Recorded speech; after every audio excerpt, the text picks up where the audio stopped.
बिस्मिल्लाहिर्रहमानिर्रहीम। अस्सलाम वालेकुम। Welcome to my channel Izzy and Mimi. कैसे हैं आप सब लोग? आई होप कि आप सब लोग बिल्कुल ठीक ठाक होंगे और अपनी लाइफ को एंजॉय कर रहे होंगे। व्यूअर्स, आज मैं आप लोगों के साथ मज़ेदार से तवा चिकन की रेसिपी को शेयर करूंगी। इसके लिए मैंने 4 पीसेस लिए हैं चिकन के, इस तरह के। ये बड़े पीसेस मैंने लिए हैं और इसमें गहरे से कट लगा लिए मैंने दोनों साइडों के ऊपर, ताकि मसाला इसके अंदर अच्छी तरह से रच जाए। इसी तरह गहरे गहरे कट लगाने हैं हमने।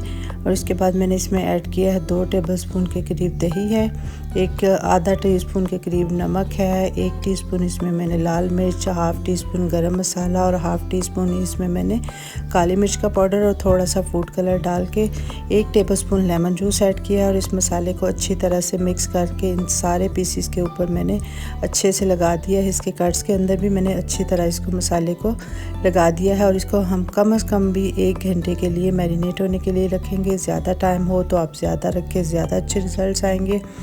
अब दूसरे प्रोसेस इसका ये है कि मैंने एक तवा लिया है, जो रेगुलर हमारे घर में तवा होता है, मैंने वही लिया है, मोटे पैंदे का था। इसमें मैंने थोड़ा सा ऑयल डाला है और इसके ऊपर ये पीसेस मैंने इस तरह से रख दिए हैं और इसको कवर कर दिया है ताकि थोड़ा से सॉफ्ट भी हो जाए।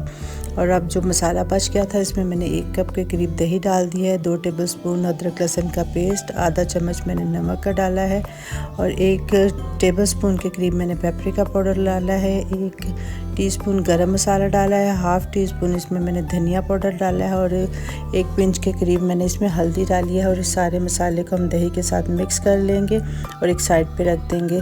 जब एक साइड से हल्का हल्का कलर आना शुरू हो जाएगा तो हम चिकन के पीसेस को इस तरह पलट के दोबारा से कवर कर देंगे थोड़ी देर के लिए। और फिर इसके बाद मैंने इसके ऊपर लेमन के पीसेस काट के रख दिए ताकि इसका अरोमा और टेस्ट अच्छी तरह इसके अंदर आ जाए।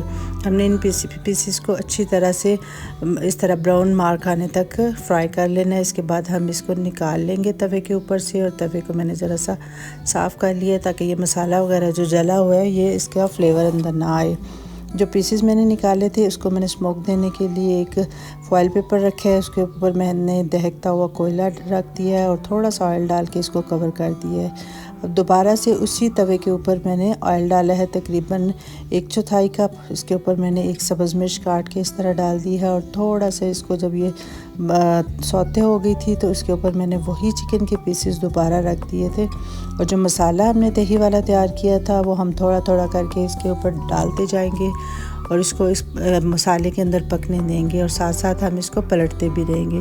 जब मसाला एक दफ़ा हमने डाला था वो ख़त्म हो जाए तो फिर हम दोबारा मसाला डालेंगे और इस तरह हम इस सारे मसाले को इसी तरह बार बार डालते हुए ख़त्म कर देंगे। और जब लास्ट पे हम इसको 2-3 पीसेस रखेंगे इसके टमाटर के, और जो तकरीबन 1 टमाटर था बड़ा, उसको मैंने ऊपर काट के रख के इस तरह कवर कर दिया था। और जब थोड़े से सॉफ्ट हो जाएंगे तो इसको थोड़ा सा मैश कर लेंगे ताकि थोड़ी सी इसके साथ मसाला भी बन जाए। ये हमारा मज़ेदार सा तवा चिकन रेडी है। इसको मैंने ग्रीन चिली और लेमन के साथ सर्व किया है। ऊपर मैंने थोड़े से प्याज रख दिए हैं। बड़ा ही मज़ेदार बनता है, ज़रूर ट्राई कीजिएगा। अल्लाह हाफिज़।